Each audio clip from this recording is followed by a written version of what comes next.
Bueno, bienvenidos a esta nueva conversación de este espacio llamado la Universidad del Futuro. Eh, Hoy no venimos a escalar el mundo, sino a habitar su fondo. Venimos a hundir nuestras certezas como raíces en la oscuridad fértil. No buscamos respuestas veloces, sino preguntas que terminen en la sombra. Nos reunimos aquí en la Universidad del Futuro, pues, para abrir espacios de conversación, de escucha, metáforas que pueden empezar a impulsar como nuevas prácticas para la educación. Y estamos muy contentos de esta nueva conversación. Pues les habla Andrés Fonseca y hoy estamos con un invitado muy especial, Leonel Vázquez, ¿cierto? Si no me equivoco. Artista sonoro, él es artista sonoro colombiano y desde hace unos años viene trabajando, construyendo dispositivos eh, y espacios y experiencias para la escucha como un acto político, estético, somático y regenerador. Entonces es muy interesante pues esta conversación. Ya hace rato había querido como que se diera contigo, pero pues llegó el momento de conversar, así que pues Leonel, bienvenido acá a conversar un rato a este espacio. Qué alegría saludarte. Hola Andrés, ¿cómo estás? Pues también muy feliz de estar acá, sobre todo ahora escucharte la presentación de la universidad. Me gustaría también conocer un poco más de ese proyecto de universidad, porque nosotros estamos aquí en Cibaté haciendo una escuela. Eh, Hoy en día estamos haciendo muchas escuelas por todos lados, ¿no? Estamos volviendo a pensar los sistemas de educación, pero también estamos reevaluando eh, como todas las formas de poder que se establecen en el conocimiento y eso implica un poco un desantropocentrismo del saber y qué bonito entender que es posible otras formas de aprender y de enseñar y de compartir conocimiento y especialmente de hacer efectivo y aplicar dichos conocimientos en unas prácticas con unos fines mucho más loables y en algunos casos urgentes y necesarios para poder darle continuidad al proyecto humano en el planeta. Sí, así es. Te pondré como al alcance posteriormente como un texto que escribí recogiendo un poco la experiencia que se viene haciendo desde el 2021, que inició como con unas conversaciones que se mantienen, pero que también se trata también de crear una estructura descentralizada, como una red de redes de personas en diferentes que tienen escuelas y proyectos alternativos en América Latina para empezar a hacer como conexiones y poder empezar a crear colaboraciones entre personas distintas. Ese es como el sentido profundo de la universidad. Hemos hecho unos encuentros presenciales aquí en Bogotá.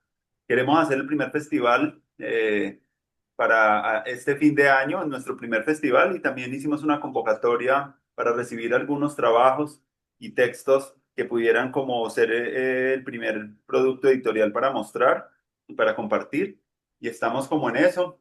Y bueno, ha sido como un viaje muy chévere porque es construir como comunidades con personas que tenemos como algún tipo de resonancia por sus proyectos, por sus afectos, por sus maneras de abordar la educación. Y ese es como el sentido como en amplio de la Universidad del Futuro.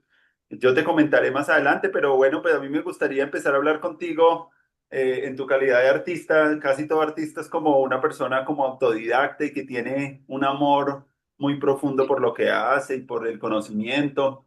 Y quisiera preguntar antes de hablar como de algunas cosas que quiero hablar contigo, ¿cómo ha sido para ti como esa relación con el conocer, ¿cierto? Desde que eras pequeño, ¿cómo han sido como esas maneras, incluso a nosotros que nos tocó esa transición también de una cultura más centrada como en los libros y en otros medios a la cultura del Internet? Entonces me gustaría como que pudiésemos hacer esa pequeña historia. Sí, yo tengo unos vínculos muy cercanos con el campo y con las prácticas rurales.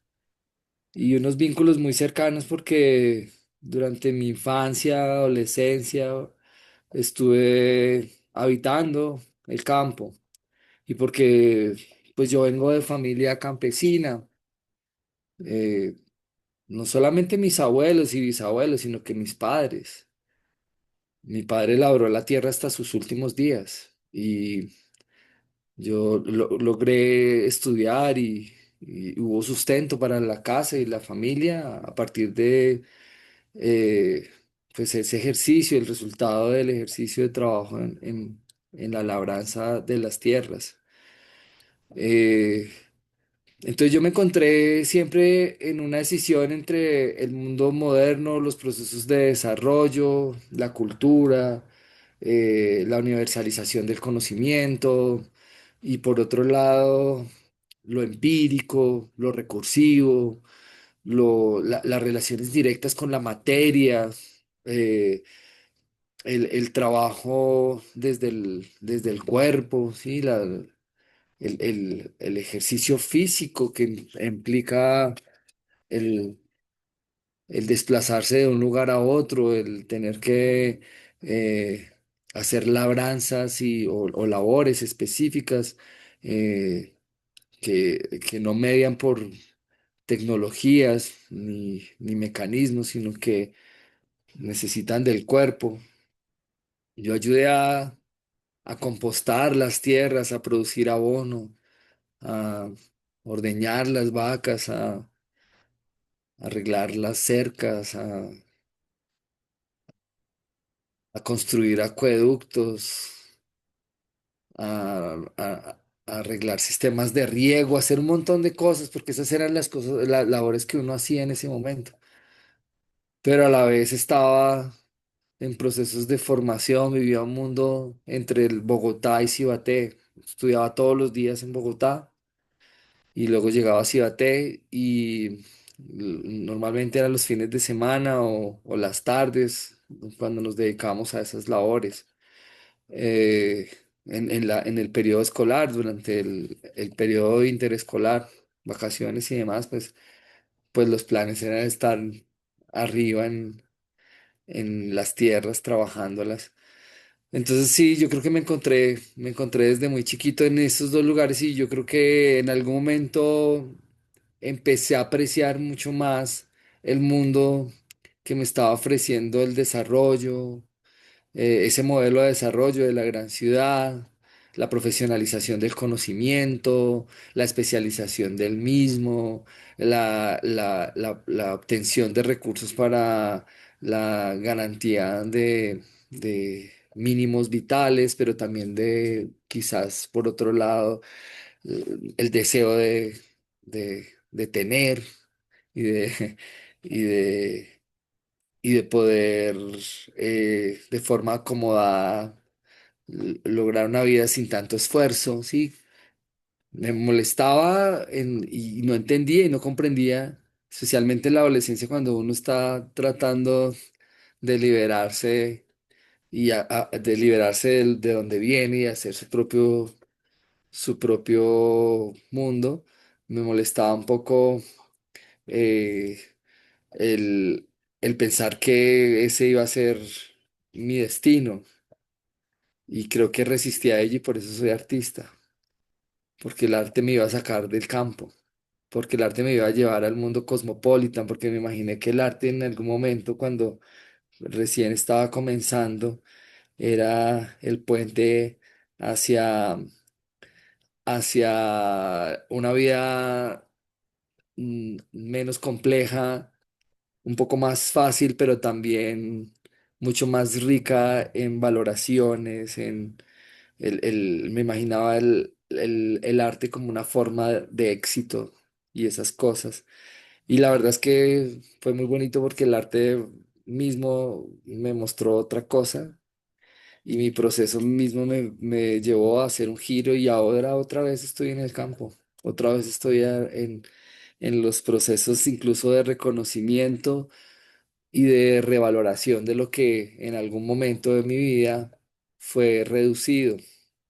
y de comprensión de qué es lo que hay que hacer ahora, entendiendo ese giro, habiendo dado la vuelta de qué es lo que hay que hacer desde mi propia perspectiva, desde mi propia experiencia para lograr una, una, una concepción y una representación distinta, una narrativa distinta en torno al mundo, a las ecologías locales, eh, a la alta montaña, a la vida en el campo, a la sostenibilidad y a los acoplamientos entre los intereses del mundo humano y más que humano, en un contexto del mercado, en un contexto de las múltiples formas de extracción, las visibles y las invisibles, porque hay un montón de formas de extracción que, pues que tienen en crisis los territorios también, y los cuerpos y las vidas mismas. Entonces, como que todo eso vuelve a tener sentido en mi proceso de formación, eh, como sensible, llamémoslo no artística, un proceso de formación sensible, porque ha sido eso, más como, y sensible hago mención a modos en los que a través del sentir aparece el sentido, ¿sí? Es como trabajar mucho el sentir para luego poco a poco ir dándole sentido a esas cosas que van perdiendo, lo van perdiendo o se van transformando o quizás se van desapareciendo en medio de otros relatos, en medio de otros discursos, en medio de otros intereses, otras tensiones. Sí, es cierto. Ahorita que hablabas de ese viaje de formación, también parece que es un viaje que inicia. Dice, cuando estamos niños, pues dependiendo mucho de los estímulos en los que estamos, ¿cierto? Lo que nos dan. Incluso se habla de una, en los primeros años, como de una simbiosis que tiene el niño con la madre. Y luego en la adolescencia, pues hay unos procesos más ya no tanto de dependencia, sino de buscando la persona como una independencia, crear una propia narrativa que dé sentido a la vida y llega como el tiempo de la adultez que ya busca como un retorno. Parece, en el libro Joseph Campbell habla un poco de ese viaje del héroe que parece que va y sale y luego vuelve y cuando retorna, ese retorno trae como una integración de las experiencias vividas, del niño que se era, del adolescente, pero también ya como en una imagen ya más de interdependencia con las otras personas y con una relación pues diferente con la vida. Y es muy bonito lo que dice porque ese viaje también de retornar lo ve uno mucho también, por ejemplo, cuando así hablaba Zaratustra también ese viaje después de irse a las montañas, vuelve otra vez como ese profeta a contar unas historias, como que se requiere como esa oscilación en los procesos de formación para ir encontrando pues cosas más propias, más auténticas, me parece lindo. Y ahorita que hablabas de desantropocentrizar la academia, me gustaría un poco conocer cuál ha sido tu mayor maestro no humano, por preguntarte, porque siempre la gente habla de los referentes humanos como referentes en la formación personal, pero ya que hablábamos de ese tema, ¿cuál han sido para ti como esos maestros que te han enseñado como otras sensibilidades y otras maneras de ser y de habitar el mundo? Yo creo que tengo un especial interés en la geología y en la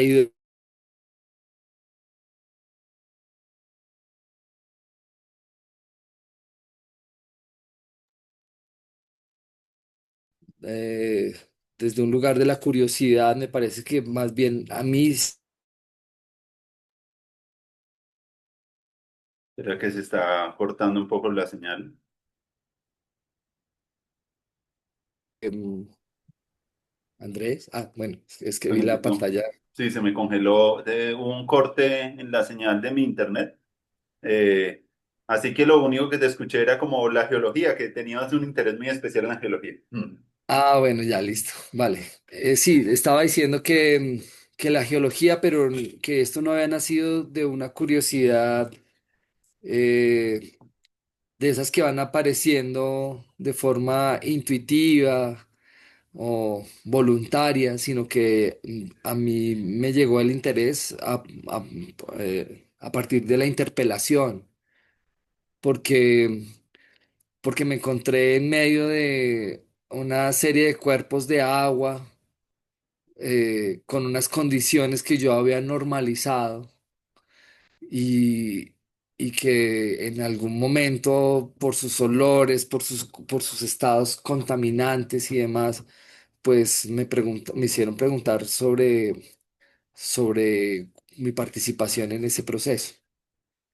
Y fue verme reflejado en las aguas del embalse El Muña, el lugar cerca donde vivo, porque es que esas aguas al ser tan oscuras se convierten casi como un espejo. No puedo ver sino solamente una mínima capa en la superficie de una lámina cristalina, porque debajo lo que hay es densidad, oscuridad, hay materiales pesados, químicos y acciones químicas en una potencia ahí interactuando, ¿no? Altamente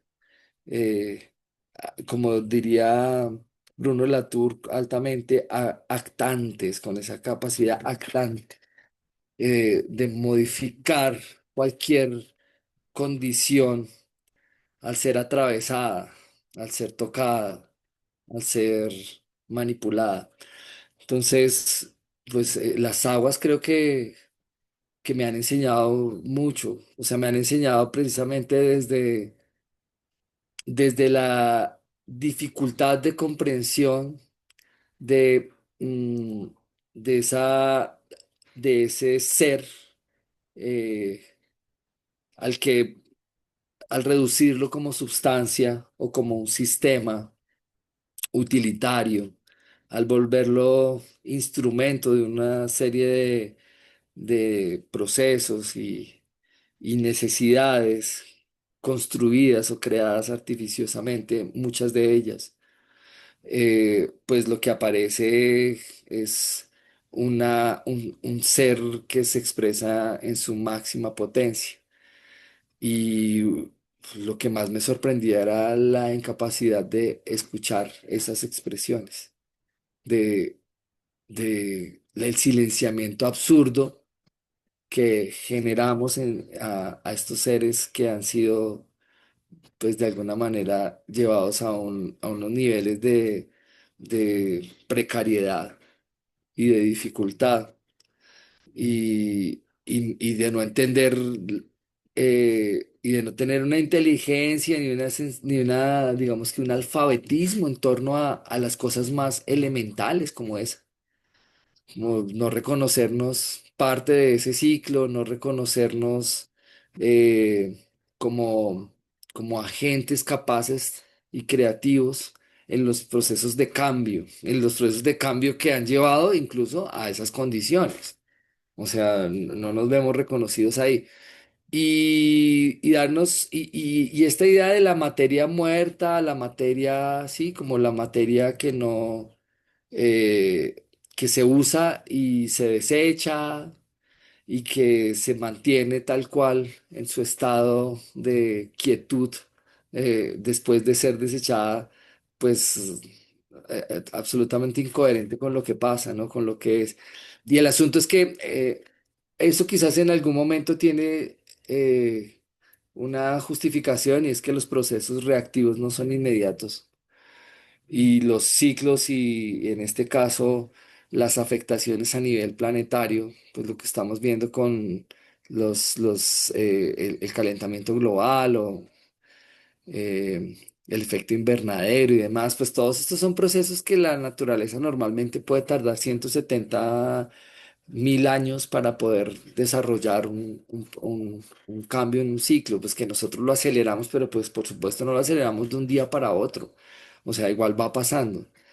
¿Cuánto se demoran los gases en un sistema de relleno sanitario en generar las atmósferas de metano contaminante a una escala que sean notorias y que hagan que las políticas públicas desalojen a las comunidades de los entornos de esos lugares vamos en ese proceso, o sea, vamos para allá, vamos para entender que también otro, el metano que sale de este embalse, tiene unas,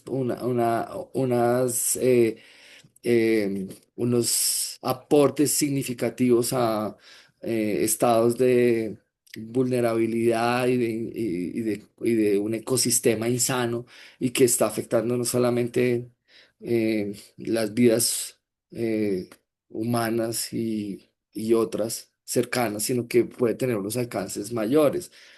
Eh, pero pues eso no lo vemos. Mira, para mí el embalse del Muña ha sido un lugar en el que he aprendido muchas cosas y he aprendido cómo la manera en la que pensamos de forma errónea. Entonces, como no sabemos cuáles son los impactos, improvisamos. Y aunque hay mucha ciencia, muchas veces no hay la voluntad ni tampoco las condiciones para poder llevar a cabo lo que incluso la misma ciencia nos propone de forma sensata para poder desarrollar soluciones.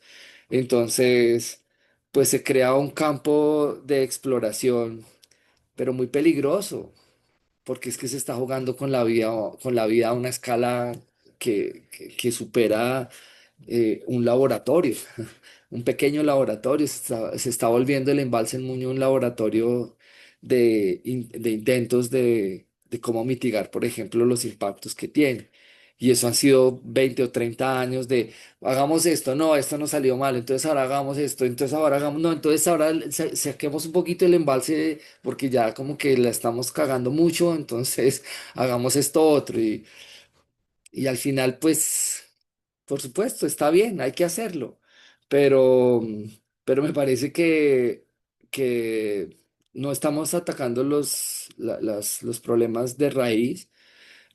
Aquí hay un asunto estructural que es cultural, que es ético, que luego pasa por lo ingenieril, que luego pasa pues, o por lo científico, ingenieril y demás, y luego pasa por lo político, por el presupuesto de lo público y, y, y por procesos aplicados ya luego en territorios. Diseminados en prácticas de cuidado y demás. O sea, la cosa es mucho más compleja que mirar qué hacemos para que no vuela el embalse, por ejemplo. Sí, sembrémosle buchón. No, que hay muchos zancudo, entonces pongamos aniquilamina con las mismas avionetas que ponen el glifosato, pongamos aniquilamina, ay, que se murieron las plantas, que los perros se enfermaron, que las comunidades, entonces, no, ya no más aniquilamina, entonces quitemos el bucho, y así todo el tiempo la misma cosa. Pero entonces hay algo muy bonito en relación a esto, y es que pues si bien me ha enseñado y nos ha reflejado la manera en la que operamos y ha revelado la sensibilidad y quizás también la precariedad o el estado de inteligencia inmadura a la que hemos operado como sistema dentro de un complejo de sistemas. em, También me ha mostrado algo muy bonito y es como esa posibilidad de la transformación, de la resiliencia, de la impermanencia. Y tengo ejemplos súper bellos de cómo eh, el silencio de las aguas de un río, incluso, bueno, tengo uno muy bello del embalse del Muñe y del río Bogotá, y es que las aguas del río Bogotá las he grabado durante un buen tiempo, tengo registros de subacuáticos de varios proyectos en los que he estado trabajando y me he encontrado con algo muy bello y es que el agua del río Bogotá y el agua del embalse del Muñe es sagrada y es sagrada porque viene de un ser. O sea, he logrado identificar la noción de ser en esas aguas y de un ser vivo. Por supuesto, hay unos niveles de vulnerabilidad y el oxígeno en las aguas del río Bogotá eh, no es el deseable. Eh, pero lo interesante, incluso a través de investigaciones que se han hecho de los estados aeróbicos del agua, pues se nota ver que el río Bogotá respira y tiene pulsos de vida, ¿sí? Eh, que me parece que eso es una gran noticia, porque es que uno no hace nada por el río Bogotá si el río es declarado como un ser muerto. Porque uno qué hace eso con la muerte, o pues sencillamente contemplarla y dejarla fluir. Y entonces me parece que al río Bogotá se le ha matado muchas veces y se le ha querido matar muchas veces. Eh, pero cuando tú escuchas estas grabaciones que yo he estado haciendo y cuando ves lo que Luis Alejandro Camacho, hidrobiólogo de la Universidad de los Andes, nos cuenta cuando hace estas mediciones en distintos puntos y se pone muy nostálgico y casi que, no nostálgico, no, se pone muy melancólico al al notar como la vida vibrante en algo mínimo, se sorprende de lo bello que puede haber en un estado de oxigenación de líquido, de oxígeno líquido fluyendo entre las aguas del río Bogotá. Pues es maravilloso. Y es que cuando tú escuchas estos audios del río Bogotá, en muchas situaciones pues escuchas crepitaciones, borboteos, gorgoteos, texturas de partículas en movimiento, unas cercas, unas más lejos, todo esto en un campo de fluctuaciones. Pues lo que tú estás escuchando es la vida, el sonido es sinónimo de algo en movimiento, es sinónimo de vida. Y entonces cuando tú oyes estas grabaciones, pues estás escuchando algo vivo, pero no solamente estás escuchando algo vivo, sino estás escuchando la respiración de algo vivo, porque entendamos que todas estas crepitaciones y todas estas sonoridades son productos de las interacciones entre las corrientes de agua eh, que van permitiendo que el aire y el oxígeno entre y son cavitaciones. ¡Puf! Se rompen las burbujas de aire que el río está recogiendo del entorno al estallar se producen un sonido. Pero esto al suceder en una escala, pues, de el cauce del río, pues es una textura súper cargada de elementos, de miles, millones de esos elementos. Entonces lo que tú estás escuchando ahí es la respiración de un ser. ¿Y qué tal entonces si cambiamos la percepción que tenemos de ser muerto, de ese ser muerto o agónico? Y cuando escuchamos el río, lo escuchamos como un ser que está respirando. Y, y cambiamos la noción de sonido del río a la respiración del río. Si lo ponemos en ese lugar, realmente estamos no solamente cambiando nuestra percepción, sino le estamos dando lugar a que aparezca el ser. Estamos dándole vida, estamos animando eso que en el mundo cuando no le enseñan en la primaria lo vivo, lo orgánico y lo inorgánico, ¿no? Esto no, Eso esto estaba tiene vida pensando. y eso no tiene vida, ¿no? Ahí entonces, ahí ya uno dice, esto tiene vida. Y si tiene vida y es un ser, habría que pensar cuáles son los derechos que tiene ese ser en relación a los nuestros. Y si luego, en en esta cadena de relaciones cíclicas, empezamos a notar cómo eso que está afuera no es tan distinto de lo que está dentro, porque somos agua. Yo soy páramo, y quizás tú también, porque tomas agua de Mm. chingaza. O sea, el 70% de tu cuerpo es chingaza. Y chingaza es, pues ríos voladores, Amazonía, Chingaza es más que eso. Y si empiezas a hacer una cadena de remisión, de remisiones, de dónde viene el origen y te encuentras con los neandertales, te encuentras con un mundo lejano que está unido y nos cuesta mucho trabajo eh, el pensamiento complejo, Mm. el pensamiento sistémico. Nos cuesta mucho trabajo la visualizar y sentir en carne propia la interdependencia. Y entonces cuando tú ya logras escuchar a este ser del río Bogotá y escuchar en ese ser del río Bogotá esas aguas sagradas, puras, que son las mismas, las propias y las mismas que viajan dentro de mi cuerpo, son hermanas, vienen de lo mismo, pues tiene que haber una transformación en interior, una transformación espiritual y tiene que haber un proceso de encaminamiento hacia una nueva ontología. Y yo creo que eso es lo que hay que hacer. Sí, hablabas ahí de varias cosas que me ponen a pensar que precisamente tienen que ver con la educación, como las experiencias en la enseñanza y en la biología pues fueron muy desconectadas de nuestro propio sentir y eran muy abstractas, incluso para las edades en las que los niños de pronto están pasando por otro tipo de inteligencias que deberían ser más articuladas. Eran escasos esas experiencias de sentir el agua, de ver las interconexiones que hay entre las cosas. Quiere decir que es un problema educativo también el que estamos advirtiendo aquí, porque también las personas que se están formando, los ingenieros, los arquitectos, frente al diseño de las ciudades, pues, como tú decías, pues, como al no tener ese reconocimiento de esas entidades y de esa vitalidad, pues fácilmente se pueden encauzar mal los proyectos y pueden generar unas consecuencias pues desastrosas para toda la humanidad. No medir las consecuencias de nuestros actos y la poca inteligencia sistémica en educación es algo que me parece un tema importante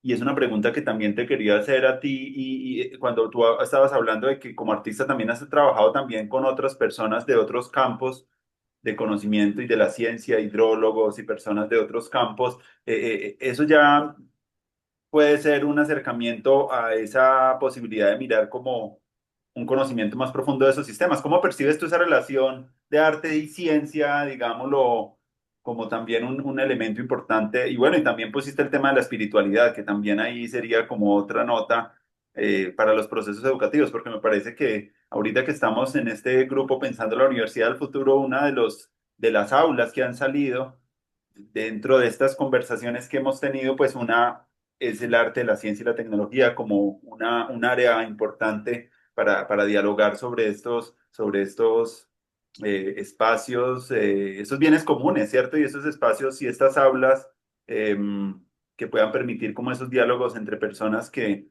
pueden enriquecer mucho desde la curiosidad. Yo leí hace unos años un texto de Arthur Koestler que hablaba un poco de lo que era en común entre el arte, la ciencia, y él decía también el humor.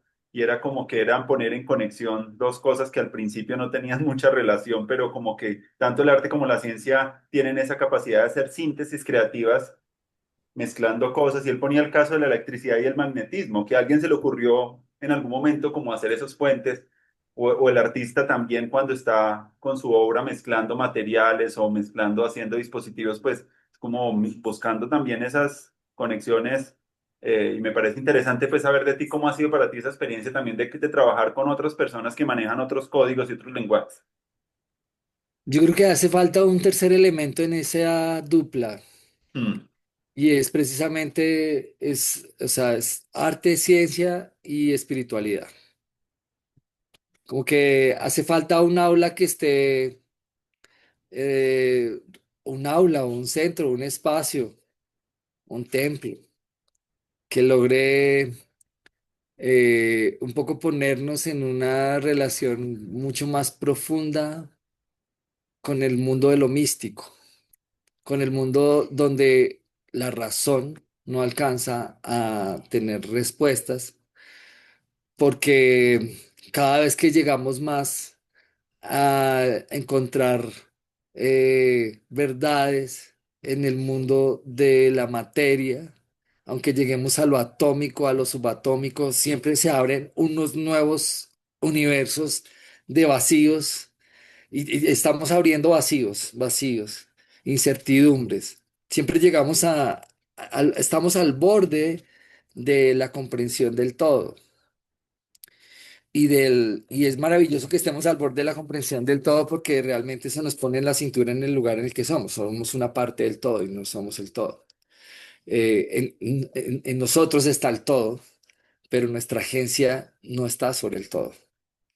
Eh, vivimos en un cuerpo y tiene la conexión con el todo. Y es importante que uno pueda ubicarse desde allí. Mira que Cuando estuve haciendo un proyecto hace un par de años, un laboratorio de investigación, creación, trabajé muchos años para el Ministerio de Cultura con amigos, unos grupos, con mi esposa, que armamos otro grupo, Wherever, y hicimos trabajos de encontrarnos con las personas y los saberes en los territorios. Y esta idea me gusta mucho de la investigación, creación, porque estaba muy asociada en la horizontalidad del conocimiento y en el reconocimiento de que los saberes, no importa del lugar de donde vengan, eh, y más cuando están enraizados, cuando están territorializados, cuando están acuatizados, cuando están encuerpados, pues esos saberes son oro propio. O sea, ¿cómo no? ¿Cómo en qué momento le dimos una subvaloración a todo lo que había antes en estas tierras y se les contrapuso otras formas de saber y se les negó? Y tan paradójico que es la historia, y quizás si quienes en algún momento tuvieron esta idea de la razón como el instrumento principal del conocimiento y demás, y que la promulgaron y luego la diseminaron durante siglos en muchas formas de práctica, y la colonización como una de ellas, una de las más devastadoras en estas tierras, lograran ver cómo hoy en día se sientan místicos, abuelos, sabedores y gente del mundo de las ciencias, del mundo cuántico y del mundo de la física, y empiezan a compartir saberes y llegan a un encuentro entre el Tao, el misticismo y la física. Pues es como que sería una gran lección para notar que la verdad es que eh, guardar con mucho silencio, mucho respeto y dar tiempo a que haya la expresión del saber del otro, y que y entender que hay formas de saber y que la razón es una, y por supuesto es una muy buena forma de saber, pero no es la única, y quizás la absoluta confianza y la entrega al mundo de la razón pues nos ha puesto también en la instrumentalización y por lo tanto en en la mercantilización y extractivismo de nuestras propias mentes, de nuestros propios cuerpos, de nuestros propios territorios. O sea, a eso es lo que llegamos. Quizás porque falta la texturización, la pluralización de esas perspectivas. Eh, Hoy en día es importante notar que el pensamiento no es absolutamente humano. El pensamiento también, lo decía Eduardo Kohn en su libro, el pensamiento del bosque, el pensamiento del agua. Hay otras formas de pensamiento, y si hay pensamiento es porque hay percepción, hay sentir, y hay sentir inteligente, ¿no? Hay una inteligencia sensible. eh, y, y es muy bello que esas formas de saber que tiene la naturaleza, esas formas de pensar, esas formas de sentir, pues tienen muchas pedagogías. Y hay sociedades que han estado en torno a la construcción de metodologías y pedagogías para la comprensión de lo invisible. Eh, y, y pues yo creo que estamos en un momento bien bonito en el que podemos reconocernos, especialmente porque como hay tanta facilidad para acceder a la información, pues es muy bonito que podemos ver que esas cosas pasan allí. Entonces, bueno, estaba diciendo lo de los laboratorios de investigación, creación, porque nos fuimos en ese momento al Pacífico colombiano, en un proyecto que estaba detrás de la escucha del canto de las ballenas y este territorio tan particular de encuentros entre humanos y cetáceos, y entre los humanos, pues las comunidades que viven del avistamiento, el ecoturismo, pero también científicos, pero también como turistas de todas partes del mundo que están están reuniéndose ante el acontecimiento maravilloso de la vida, porque pues las ballenas allí llegan a procrearse, a aparearse, a encontrar aguas cálidas y tranquilas para poder desarrollar esos territorios esas territorialidades para, para reproducir la vida, necesarias para reproducir la vida, porque para reproducir la vida se necesita un lugar tranquilo, se necesita un lugar silencioso. Y a mí me llamaba mucho la atención eso, porque venía trabajando en ámbitos relacionados con temas asociados a los fenómenos acústicos en la naturaleza, sí, la bioacústica un poco, bioacústica y arte. Y me interesaba porque, porque quería saber, también estaba este proyecto de la extracción de petróleo offshore en el Pacífico colombiano y me causó mucha curiosidad el hecho de que la gente no supiera de los impactos que tenía esto allí, que Colombia no es pues como un estado que promueva la salud acústica en sus mares. O sea, no promueve mucho la salud en general, pero mucho menos la salud acústica en los mares. Y eso como que se vuelve unos temas demasiado complejos y separados de lo que para cualquier persona del común pueda tener sentido, pero sí me parecía que hacía falta alfabetización, sí me parecía que hacía falta como un reconocimiento más de lo que hay y también de las contingencias y los peligros que acechan. Y entonces pues decidimos hacer este laboratorio de escucha subacuática en Nuquí, en el Pacífico colombiano, y, y pues convocar a gente que está relacionada en el campo. eh, la metáfora para mí era en la auscultación, porque también hay una práctica de escucha que está relacionada con el alumbramiento y es la auscultación obstétrica. Y en Colombia las comunidades afro hicieron un proyecto muy bello de declaración patrimonial de las prácticas de partería y con ello todas todos sus saberes y todas sus eh, maneras o modos de ejercer la partería. Y dentro de esto existe la auscultación, el cuerpo como una tecnología capaz de percibir a través del tacto, eh, el tacto oído, el tacto timpánico, los mensajes y las señales, los signos de bienestar de la vida del otro. Y eso para mí era como, claro, es exactamente esto mismo, pero en cambio de proyectarnos como parteras de un bebé, somos parteras de un territorio. ¿Y qué tal si la escucha es ese medio a través del cual recibimos las señales? Y entonces, por supuesto, convocamos también parteras, porque era muy bonito que pensaban las parteras de esto, del territorio el territorio de alumbramientos para seres humanos y seres cetáceos y cómo podíamos aprender también un poco de de esas maneras propias de ellas de ayudar a traer la vida. Y bueno, nos reunimos y también invitamos a las personas que estaban trabajando en proyectos de investigación científica y se creó un grupo muy interesante. eh, y estuvimos haciendo sesiones de escucha, sesiones de grabación, pero también entendiendo todo este tema de la tecnología y pensábamos, o yo pensaba en ese momento como, claro, este tema hay que democratizar la escucha subacuática.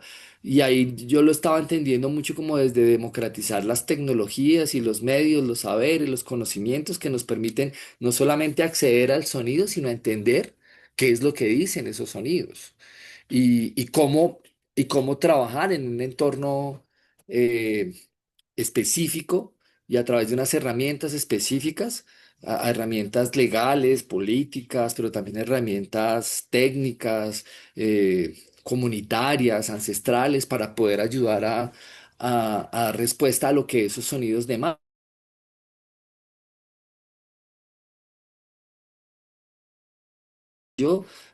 Con sus saberes que son el legado de una tradición y también que ella ha participado en ella quizás y, con nuevos conocimientos o con nuevas aplicaciones.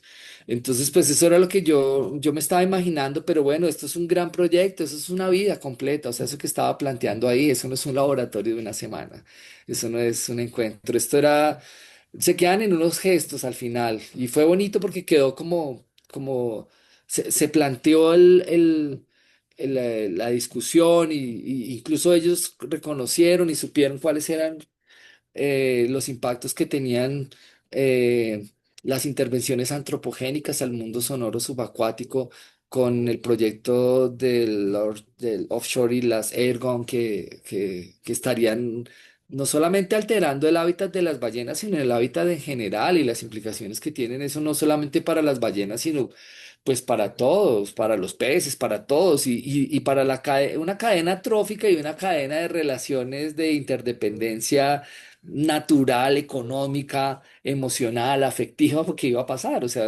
ahí se alteraba absolutamente todo. Entonces, yo creo que eso quedó bien bonito, quedó bien sembrada la semilla, pero mira que hubo una discusión, y es ahí a donde quiero ir, que, que, que me pareció muy reveladora. Y por Mm, eso te planteaba esta noción, esta relación entre arte, ciencia y espiritualidad. mm, Porque mira, eh, una conclusión de ese laboratorio es que uno no cuida lo que no sabe que existe. Y eso primero hay que saber que existe. Y hay que saber para cuidar. Y hay que saber que existe, saber qué dice, saber. Para mí fue muy particular ahora que lanzaron un documental sobre precisamente las ballenas en el Pacífico.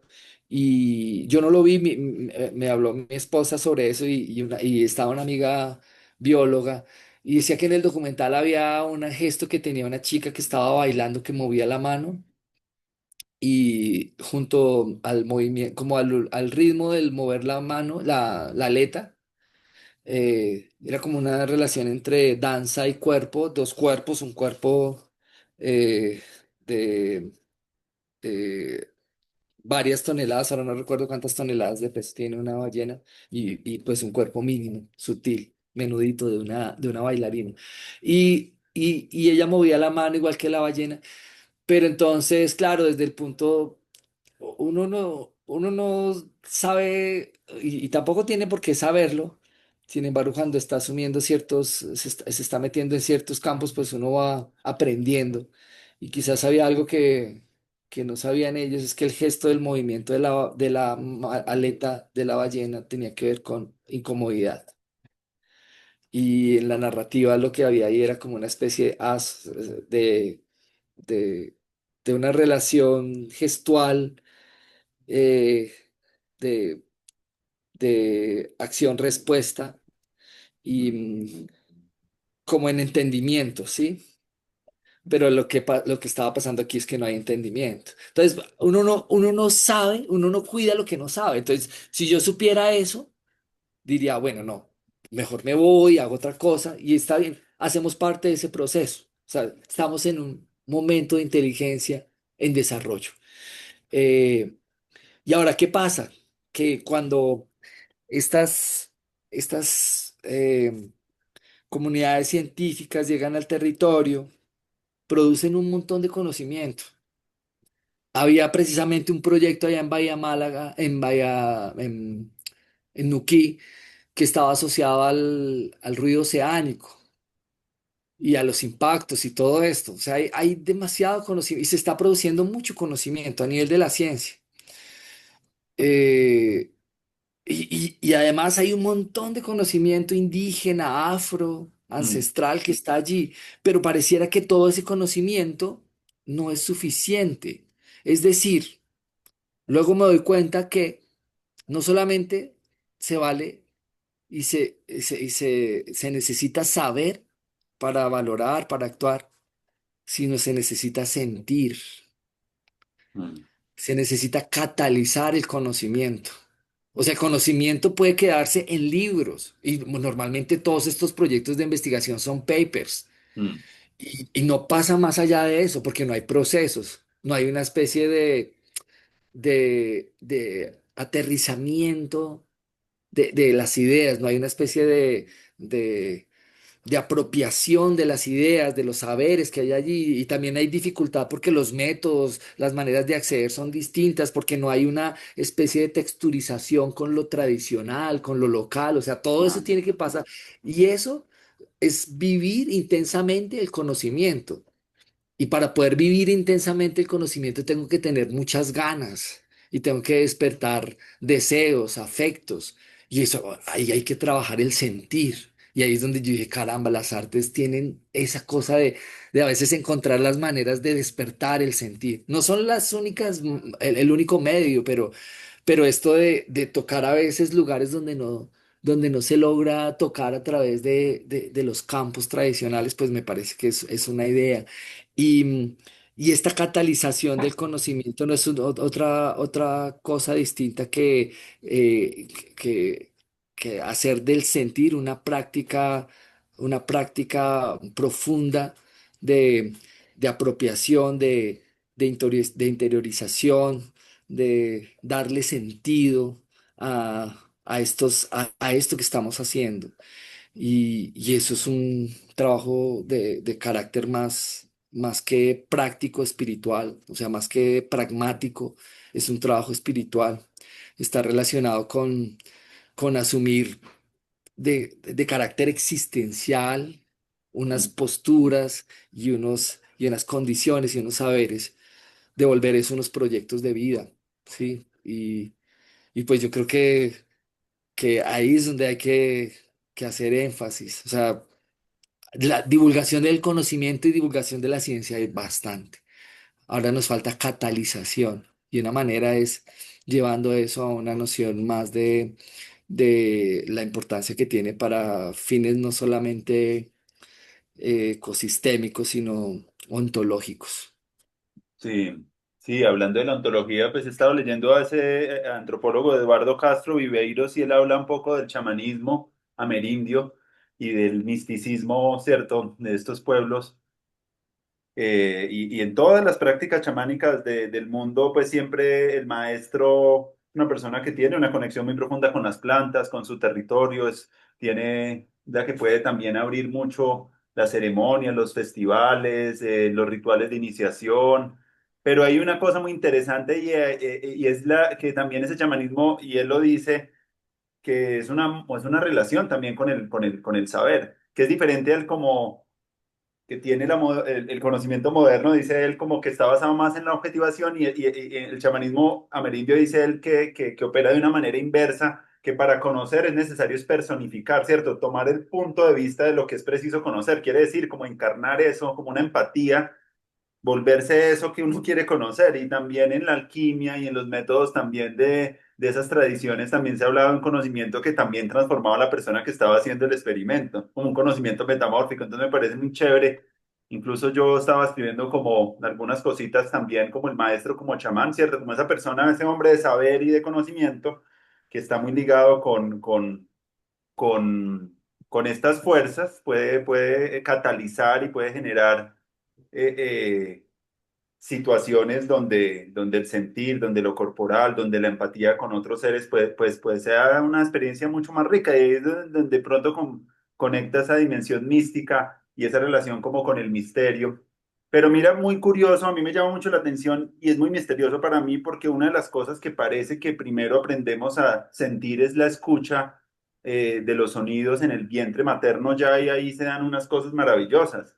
Y es lo primero que aprendemos como, ¿cierto? Y ya mucha ciencia también se le ha metido mucho al asunto de que es un canal de comunicación muy tremendo entre, y hablan de la epigenética y de muchas ciencias que hablan sobre estos temas. A mí me llama mucho en algo que aparecía en algo de tu biografía y era de lo del canto también, interespecie. Me gustaría un poquito hablar sobre eso, ¿cierto? Esa crianza interespecie, ¿cierto? ¿Cómo entiendes eso de la crianza interespecie y qué lugar tiene el canto? De pronto hago un salto, pero me parece chévere porque de pronto nos conecta también con ese hilo tan bonito e incluso proyectos educativos en educación inicial acá en Colombia han iniciado, por ejemplo, me comentaba mucho Carmen Sabotero, una educadora inicial que arrancó su proyecto porque notaba que muchos de los padres no les cantaban a los niños porque se sentían, tenían miedo a su voz tenían miedo como a ser desafinados y ella empezó a crear un proyecto educativo y una escuela de padres y unos espacios de escucha y de canto porque ella reconoce la importancia de eso incluso en las etapas de gestación. Entonces, de ahí nace Malaquita, que es un proyecto educativo que está muy mediado por lo musical y por lo sonoro. Y todos los saludos se hacen como, sí, está muy transversalmente la propuesta. Y yo conversé con ella no acá en la Universidad del Futuro, sino en otros momentos, y ella me hablaba mucho del valor del canto y lo que yo he leído y lo que he podido también entender es que incluso en este libro Rupert Sheldrake, que habla de prácticas de ciencia y espiritualidad, pone una de las prácticas importantes, el canto. Él dice, además de los peregrinajes a lugares sagrados, del trabajo con las plantas, el canto lo pone como en un espacio muy importante y como pedagogo, me he dado cuenta, a pesar de que no vengo de la música, que esos espacios generan como una conexión y una emocionalidad muy importante que no lo hacen otras cosas más mediadas, como por la representación y por lo gráfico, por lo visual, como que es algo muy directo y muy emotivo.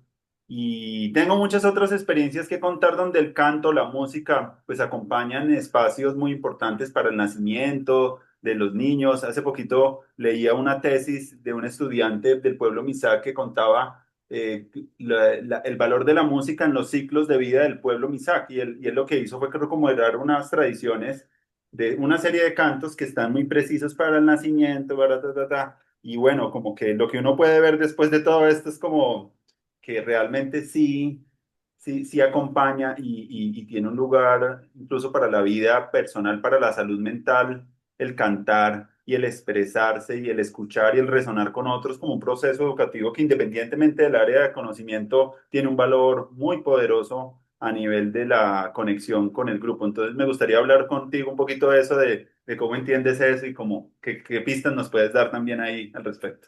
Mm. Bueno, en principio decir que canto es una manera muy ambigua de relacionar muchas cosas y que canto no solamente es el producto fónico, vocal de una especie humana, hablamos del canto de los pájaros, del canto de las ballenas, del canto de otros seres, ¿no? Nos referimos a eso, incluso hablamos del cantar del río. En un proyecto en el que yo estoy trabajando hablo del canto rodado como el canto de las rocas, el canto de las abuelas.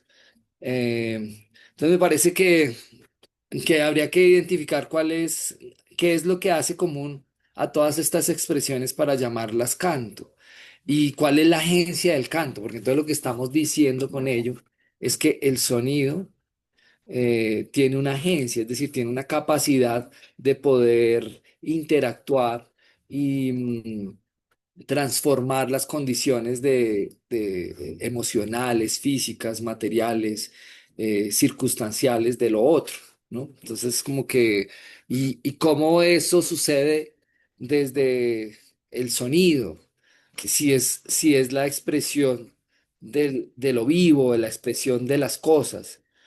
Y, ¿Y cómo logramos identificarlo eso dentro de una especie de categoría de expresiones que tienen ciertas cualidades que sin importar cuál sea el origen, la fuente causal que produce el sonido, podríamos decir que están en la misma línea? Bueno, el tema es larguísimo, es casi que una clase completa en la universidad, pero bueno, voy a comenzar con una experiencia. Por primera vez cuando escuché una ballena, la escuché en el Mediterráneo. Fue para un cumpleaños. Quiero decir, a escucharla estando de forma presente. Pues una cosa es escuchar un audio de una ballena y otra cosa es escuchar la ballena. Y son cosas bien distintas. Y son cosas bien distintas no porque suenen distintos, sino porque cuando hablamos de escuchar, no solamente hablamos de recibir sonoridades, sino que la escucha es a la vez resonancia. Hay un componente del afectivo, emotivo, histórico, contextual, corporal, mental. de aperturas que suceden en el momento en el que aparece el sonido. Y yo puede que yo tenga el mismo sonido, pero no tengo la misma experiencia de escucha. Entonces puedo decir, escuché una ballena Sí, cuando estuve en el Mediterráneo, porque estuve allí y estaba ahí. A veces la veía, luego ya no la volví a ver más, pero la seguía escuchando y seguía sintiendo la manera en la que estábamos presentes en el tiempo, dos cuerpos a dos escalas, y podía a través de mi imaginación proyectar proyectar su presencia. Y cuando respiraba sentía que estaba respirando el mismo aire que había respirado la ballena y me sentía en una situación de intimidad. Y además había algo maravilloso allí también, y es que pues el canto de las ballenas, especialmente por ejemplo las yubarta, son cantos de cortejo, son cantos que buscan el apareamiento. Son cantos donde una de los talentos y de las características que tiene este ser se traduce en voz, ¿sí? Digamos que tenemos talentos, habilidades como seres dentro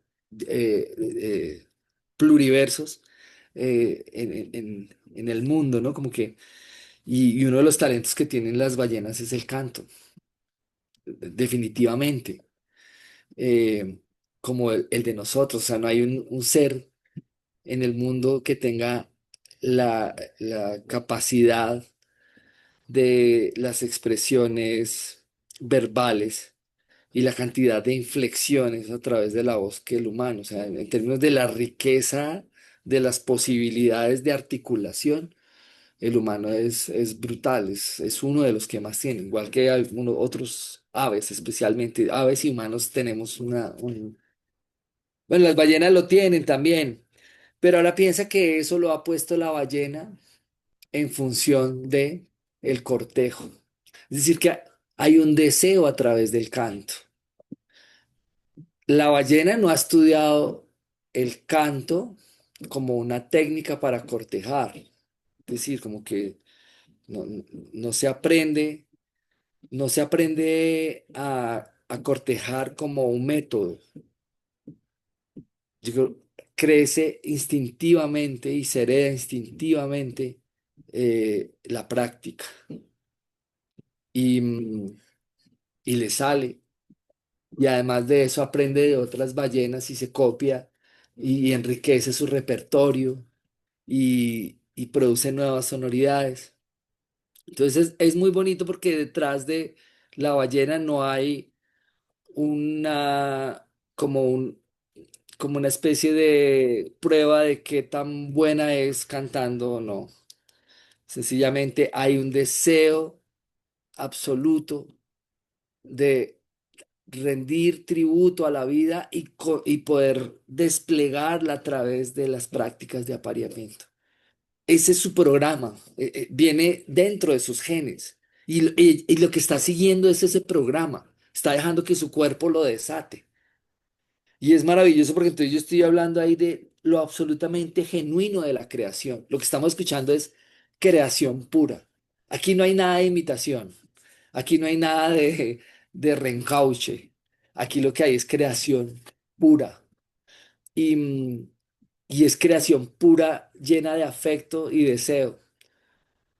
Y por qué, que es bien bonito la pregunta, porque escuchamos en la misma, en las mismas condiciones o condiciones cercanas al canto de la ballena. Decís, porque es tan audible para nosotros. Y inclusive no es audible porque escuchamos el canto de los pájaros, por supuesto. Hay frecuencias que no alcanzamos, pero casi que todo lo escuchamos. Pero especialmente el canto de las ballenas coincide eh, en el espectro del canto humano. Sí, está muy cerca, quizás un poco más abajo, un poco más arriba, pero está muy cerca, es casi como si tuviéramos hubiéramos venido con un programa similar a este mundo y hubiésemos sido diseñados muy parecidas, como incluso por muchas razones. Eso ha sido una pregunta que yo me he estado haciendo a lo largo de varios proyectos, o sea, la similitud que tenemos con las ballenas, mamíferas, bueno, tantas cosas. Pero aquí es bien importante eso porque eso está determinando una condición fisiológica, ontológica de relaciones mutuas entre seres, entre Ujú, especies. Y entonces lo que pareciera es que, como dice Maturana, pues la naturaleza no pone nada en vano y si tú puedes escuchar es porque está haciendo para ti también, ¿o no? Que yo pueda interceptar implica que yo pueda gozar de ese sonido.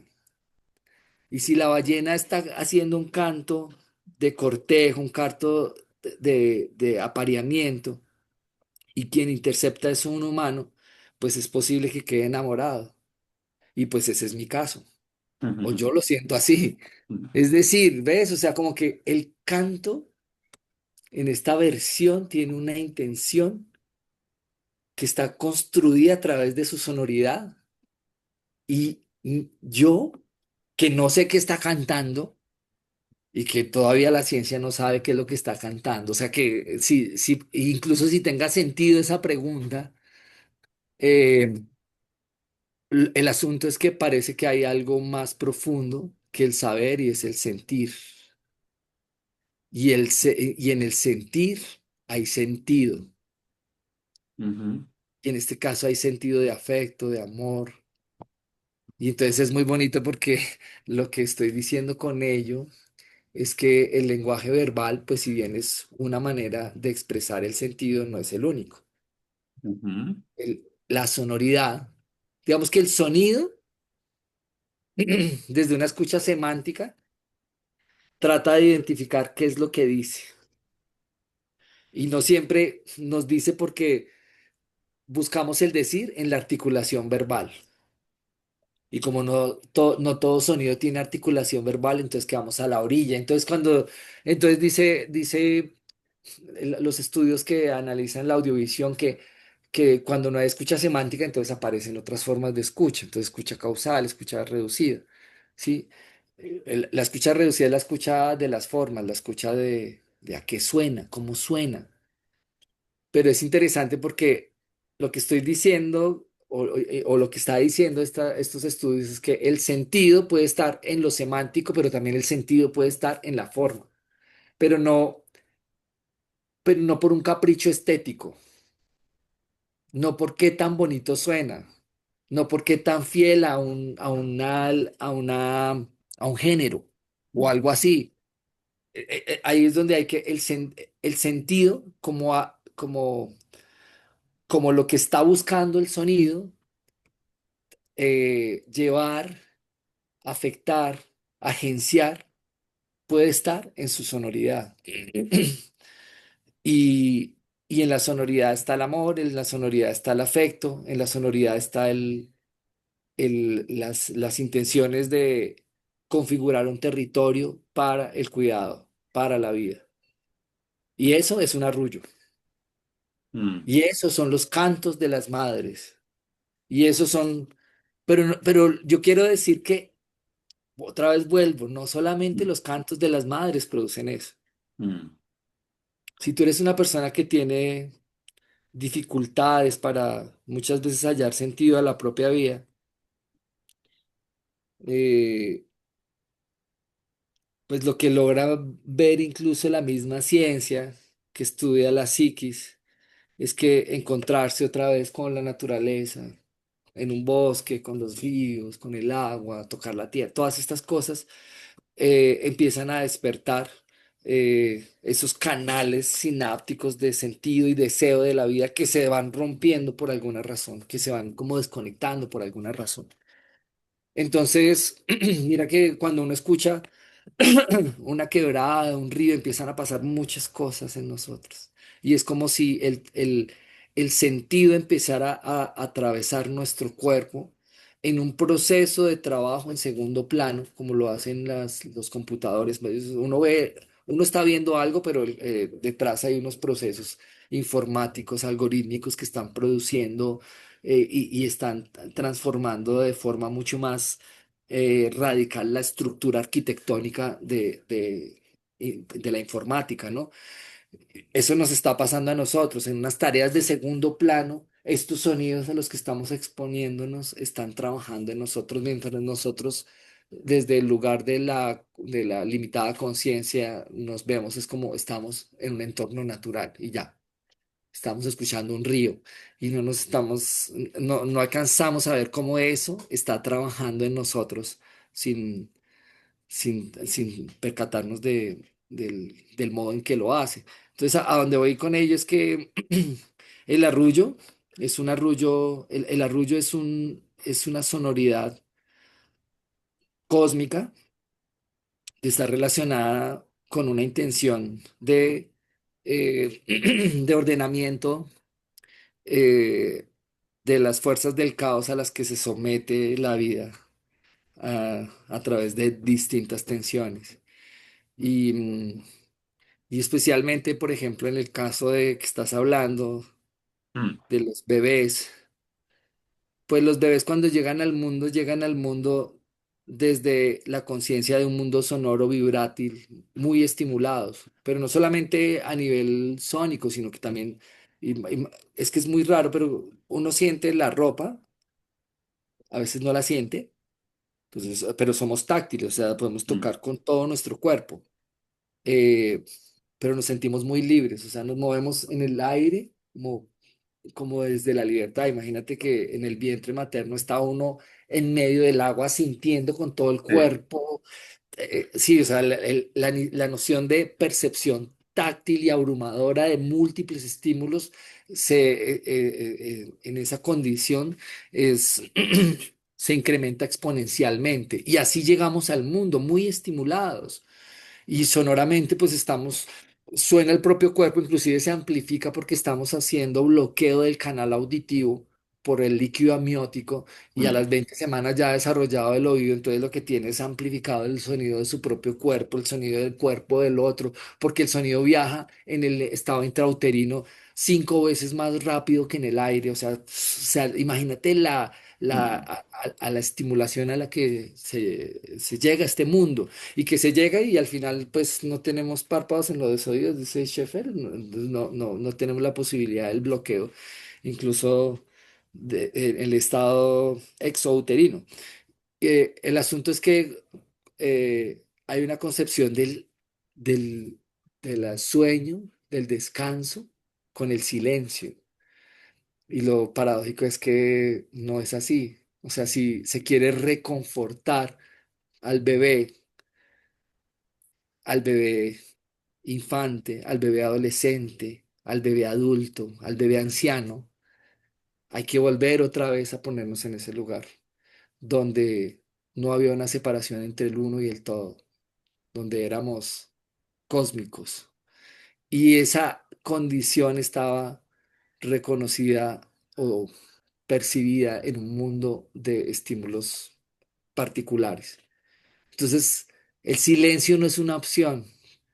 Por eso el quichiqueo, el zurrundeo, los ruidillos y todas las gamas de sonoridades mínimas, eh, continuas, incluyendo las vocecillas y el canturreo, son eh, un medio para poder trabajar esos estados de calma del bebé.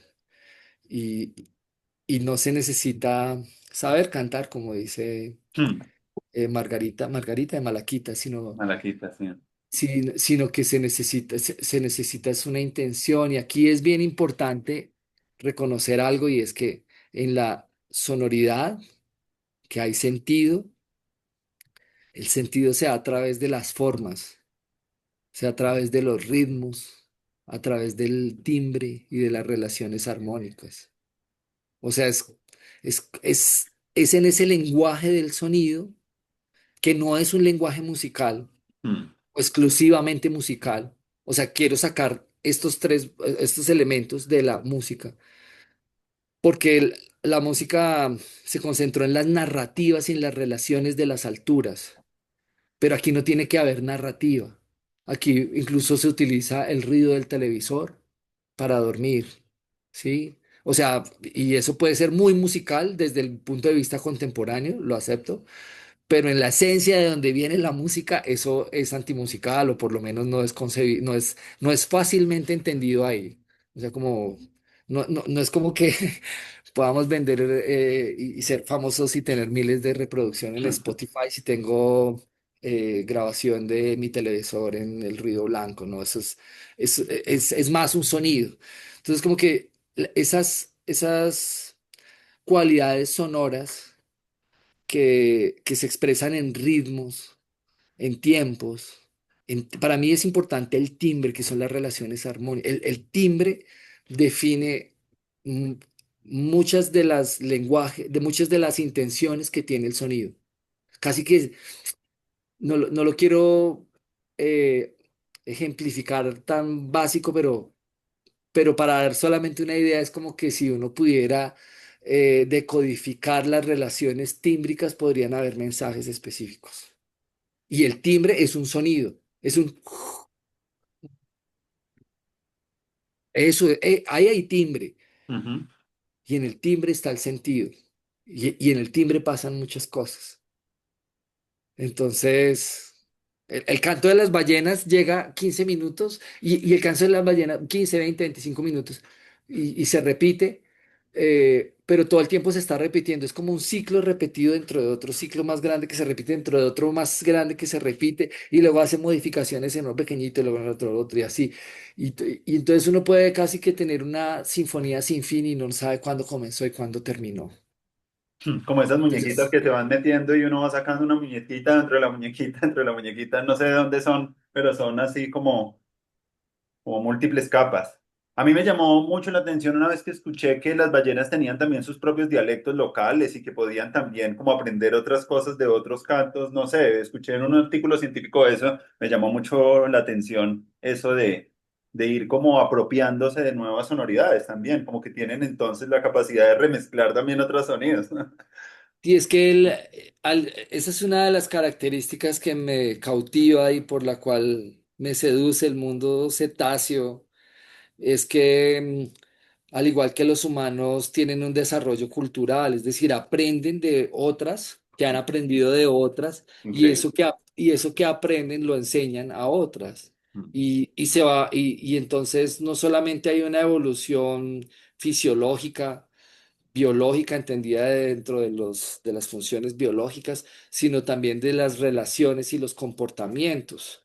Entonces hay una evolución cultural, una Mm. transformación. Yo, bueno, llamémoslo transformación, no sé si se hará evolución, pero transformación cultural.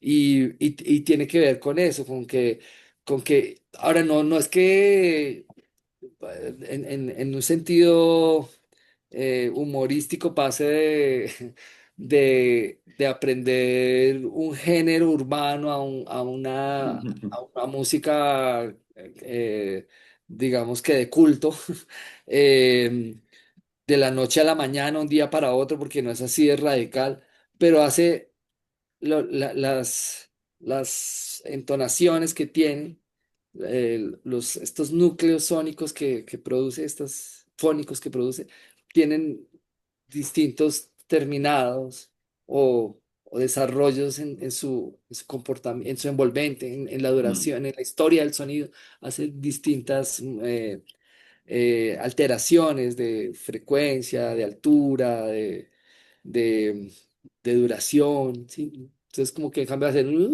hacer, lo alarga un poquito más, o no sé Mm. qué, y ahí es donde van sabiendo, porque pues también eso es lo otro que es bonito, que el hecho de que la ciencia ha estado sobre todo ahí liderando ese proceso de, venga, escuchémoslas, grabémoslas, registrémoslas, tengamos datos de lo que ha pasado y pues ahora uno tiene grabaciones del mismo lugar desde los años 70 hasta ahora, qué ha pasado y ahí es donde se puede analizar precisamente que han estado aprendiendo y enseñando.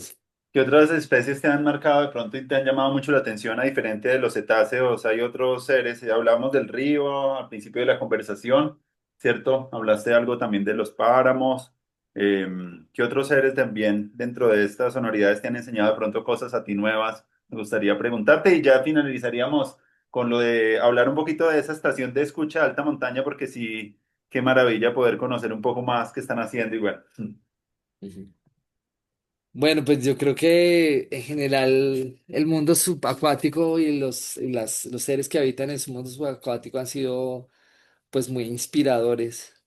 Eh, Me interesan también incluso los seres que son muy silentes, a los que uno no les escucha nada, eh, y los comportamientos que hay ya dentro de contextos mucho más, digámoslo, relacionales, en los que se reparten los espacios de silencio, en términos de tiempo y lugar, lo que se llaman como acuerdos acústicos, ¿sí? Como que me...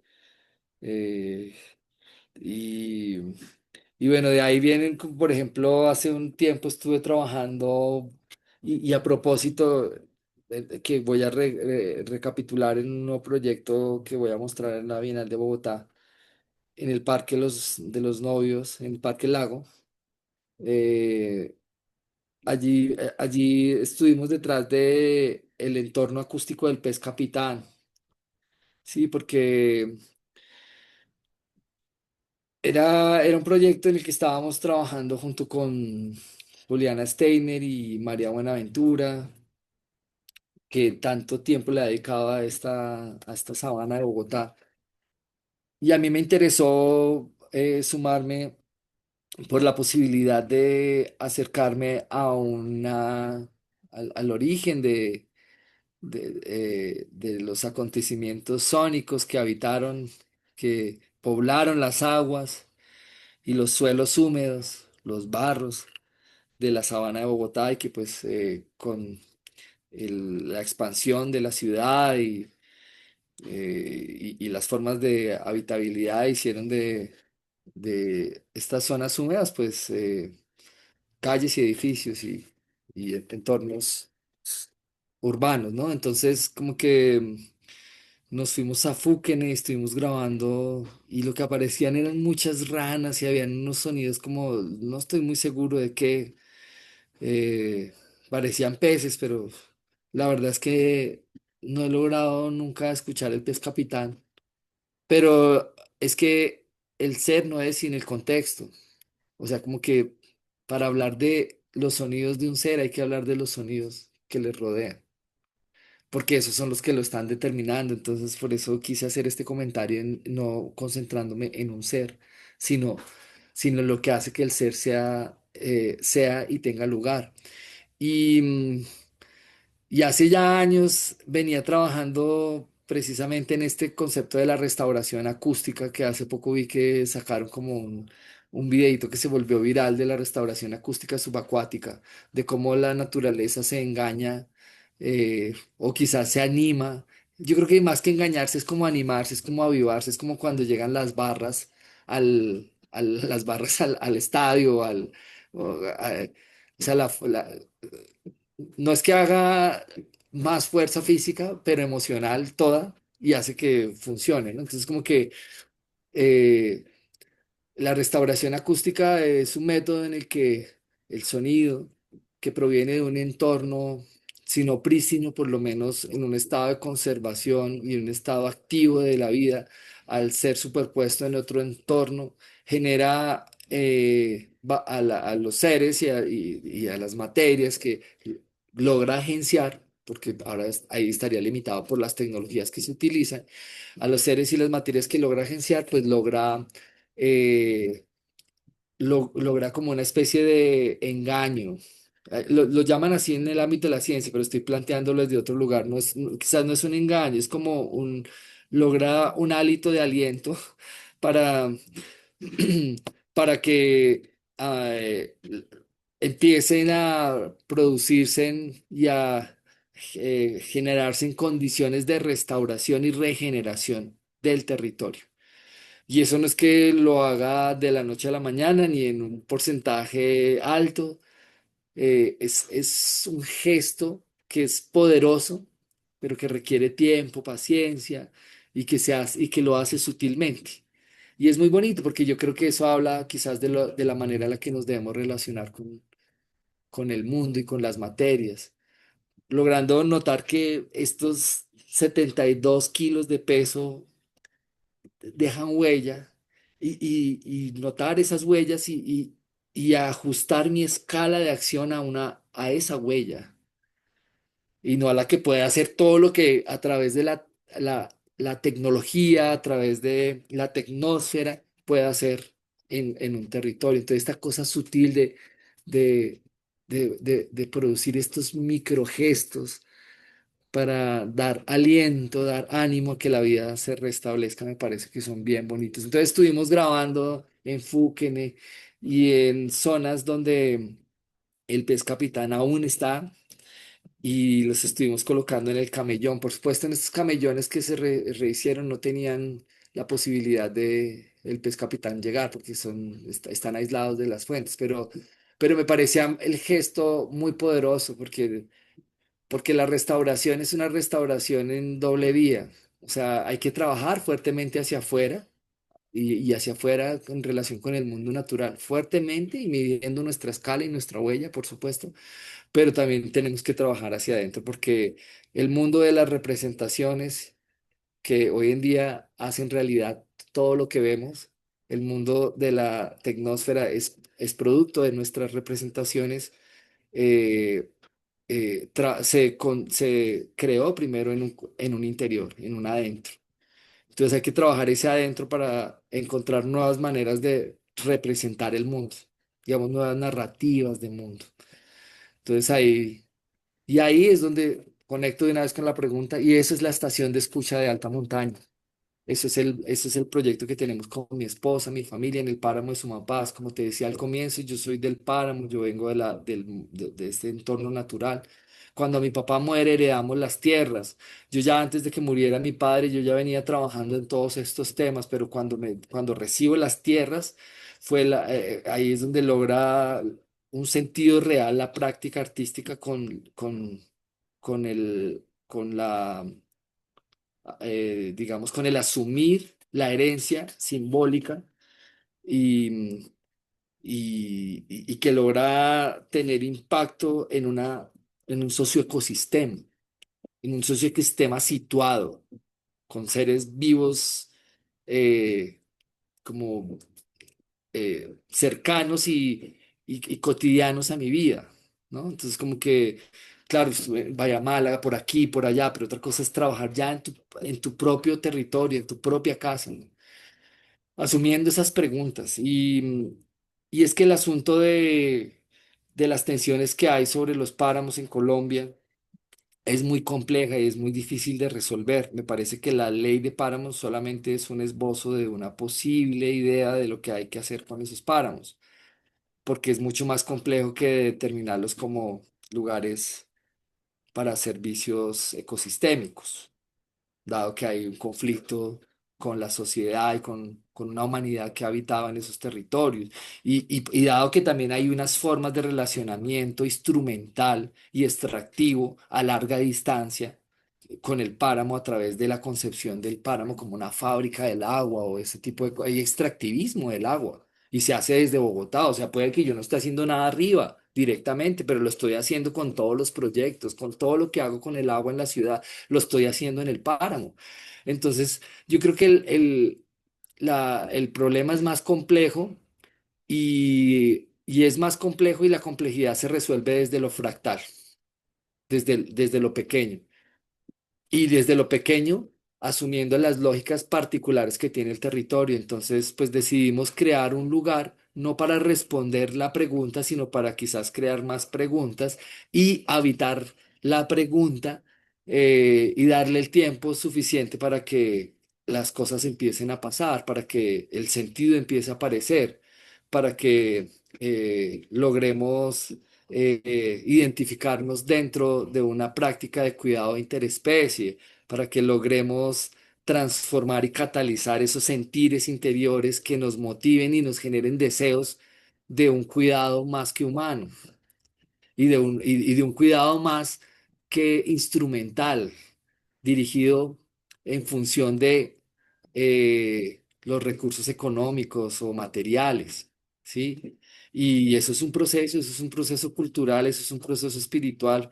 Entonces, pues lo que quisimos hacer en esta estación de escucha de alta montaña es hacer una especie de umbral donde uno pueda reconocer el territorio en medio de campos con monocultivo y prácticas pues que no le hacen mucho bien al páramo, un territorio sagrado y poderse encontrar en cerca, en ese lugar donde están sucediendo los acontecimientos, pero a la vez tener la posibilidad de tener prácticas de carácter profundo, que tocan pues como nuestro sentido de vida en ese lugar. Entonces, sí, la estación de escucha alta montaña es un espacio de resonancias, converge ciencia, arte, tecnología, espiritualidad, lo que hemos estado hablando, quizás es como esta universidad que tú Ujú. estás promoviendo, pero ya en el páramo y donde el páramo se tiene que sentir para poderse pensar y para poderse trabajar. O sea, no puede ser como que pensemos y hagamos el páramo desde las oficinas, no. O sea, hay que estar ahí y hay que eh, compartir con el páramo. Y el trabajo no se hace desde el texto, la política, sino desde la tierra, desde el aire, desde sus propias aguas, desde interactuar con ellos. Entonces, pues, por supuesto, todas estas prácticas que vienen, que están gestando y tienen propósitos de cuidado son las que estamos albergando allí en este lugar. Qué maravilla, Leonel, qué maravilla fue la conversación contigo, muchas cosas por seguir profundizando. Pero sí me gustaría dejar que pudieras de pronto no tanto hacerte una nueva pregunta, sino de pronto cerrar con algo, alguna práctica, o incluso podríamos dejar también esta conversación con algún paisaje sonoro que tú nos quieras compartir, como quieras, pero algo que quieras también compartir ya de una manera más libre, no tanto como una pregunta sobre este espacio que estamos creando, que como tú lo dices, sí es un espacio de regenerar también una narrativa, ¿cierto? Y unas nuevas prácticas también para la educación, pensándonos las nuevas experiencias, el currículo como viaje, el maestro como chamán, son como unas categorías que yo he venido elaborando como para dar un poco de sentido y poder orquestar un poco esta diversidad. Pero me llamó mucho algo muy lindo de lo que tú dices y estoy totalmente de acuerdo que la complejidad se resuelve es como en lo local, ¿cierto? Como en lo fractal, en lo pequeño. Eso me parece muy bonito porque en tiempos de mucha, ¿cierto? Densidad informacional y complejidades de muchos niveles, como que tiende mucho a hallar mucho sentido para uno las respuestas que se pueden dar en comunidades pequeñas, en contextos pequeños, que tengan sentido para las personas que estén ahí también, que puedan ser como unos oasis también formativos y también como herencia cultural para que se empiecen a proliferar una cantidad más de espacios académicos, educativos y poder hacer estas conexiones es lo que busca la Universidad del Futuro, como tejer estas redes para permitirnos aprender de los otros y ampliar nuestras posibilidades de resonancia con el mundo, que me parece muy bonito ese concepto de la resonancia. Para mí ha sido, pues, creo que como maestro lo que hacemos es eso con los estudiantes, es crear espacios donde resonemos, donde haya algo que surja un sonido nuevo, un asombro nuevo. Entonces me gustó mucho para ti. Algunas palabras finales que nos quiera compartir, cosas que vengan para ti, pues estaría muy bien también cerrar así nuestro episodio, Lionel. Pues Andrés, gracias a ti por la invitación. Eh, pues más que un paisaje, porque ahora pienso muy distinto y siento muy distinto, la, tengo una escucha distinta al entorno acústico, al territorio sonoro, a las materias vibrátiles que nos envuelven, eh, limitada un poco por la noción restrictiva y quizás reductiva del paisaje como fragmentación caprichosa. Entonces, como que más que si no puede haber paisaje y Mm. mucho menos paisaje sonoro, pues hay una montaña, por ejemplo. Y ayer alguien me preguntó de cómo llevar la montaña a la ciudad. Me decía, pero ¿cómo llevas tú la montaña a la ciudad? O yo, uff, pues yo lo que creo es que la montaña ya está en las ciudades. Yo creo que más bien es cómo hacer para percibir la montaña en la ciudad. Y vuelvo al comentario que estaba haciendo hace un rato, que te decía, bueno, pues tú eres Chingaza, yo soy Sumapaz también. O sea, la montaña está dentro de mí, la montaña está dentro de ti. Pero como, pues eso en términos de figurados es sencillo de entender porque, por supuesto, si somos agua y estas aguas que tomamos vienen de allá, entonces, pero entonces, ¿cómo sentirlas? Si es que estas aguas que tenemos no las escuchamos, ¿no? Y no las sentimos. Pues me parece que el ejercicio de beber agua cada vez que estemos ahí en Bogotá o no sé dónde, podemos hacer ese gesto de venerar esa agua y el lugar de donde viene y notar que cada gota de esa agua tuvo todo un proceso y pasó por la microgota y, y que ha estado en una continua movilidad desde hace 3.800 millones de años, eh, y que ahora está aquí y que la voy a tomar. Y la idea sería como que tomarla siendo consciente de que estoy tomándome el páramo, de que estoy tomando agua que se tomó antes y que se tomará después, ¿sí?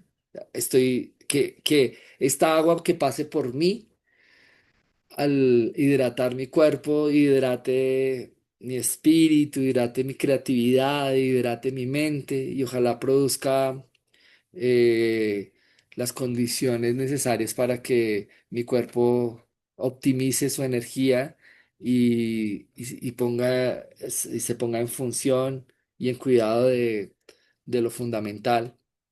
Y entonces cuando tome el agua, sienta cómo se escurre el agua dentro de mi cuerpo, como cuando se escurren el agua en las montañas bajando eh, de forma fluida y alborotada por las montañas hasta llegar y contenerse en los humedales y en otros cuerpos de agua y entender los riñones, los pulmones, como esos humedales y hacer de este cuerpo un ecosistema extensivo conectado con el páramo y con la montaña.